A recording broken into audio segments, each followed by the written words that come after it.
If you just graduated high school and you've been accepted to a combined BSDO program, should you take it? I'm actually getting asked this pretty often, and people ask us about BSMD programs too. Let's start with the BSDO option. Because if you've been given this option, you've probably also been online and read about the differences between MD and DO, and more often, the differences in the perception that pre-meds have about those two paths. A couple of things you need to consider. First off, you can practice any type of medicine with either degree. You're going to learn the same stuff. Right now, I'm a pediatric psychiatry fellow at a mainly MD-heavy institution, but out of the three of us, two are DOs and I'm the only MD. I've seen excellent physicians who are DOs and excellent physicians who are MDs and terrible physicians from both schools. My stance is that it's more about what you do in medical school than where you go to medical school that makes you the type of doctor you are by the time you graduate. That being said, there are some challenges you should be aware of. If your primary interests are in very niche, nuanced surgical or technical specialties that require a lot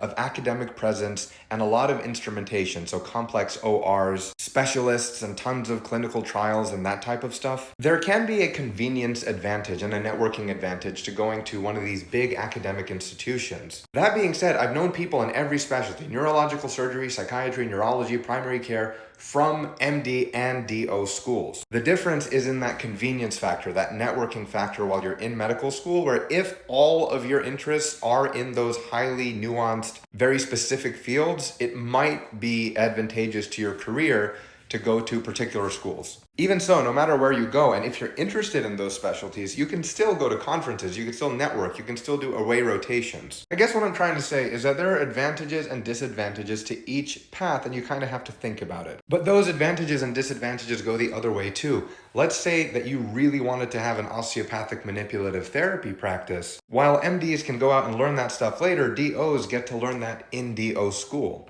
Or maybe most of the specialty interests that you have are in primary care, community care, rural care. Well, learning OMT might be a very big value add. Maybe you want the exposure that comes with those sort of decentralized clinical rotations you often see at many community MD and DO programs. I guess a summary of this video is you can't be making this decision on the basis of pre-med anxiety and stigma. Whether you go MD or DO, there are particular advantages to each one. And don't underestimate the value of not having to go through the med school application, because it is a bear. And think what you could do with your time if you weren't so busy worrying about getting into medical school for the next several years. Neither answer is wrong. It's going to be individual to you. Add your voice to the conversation in the comments, because a lot of people are thinking about this right now and we need to talk about it.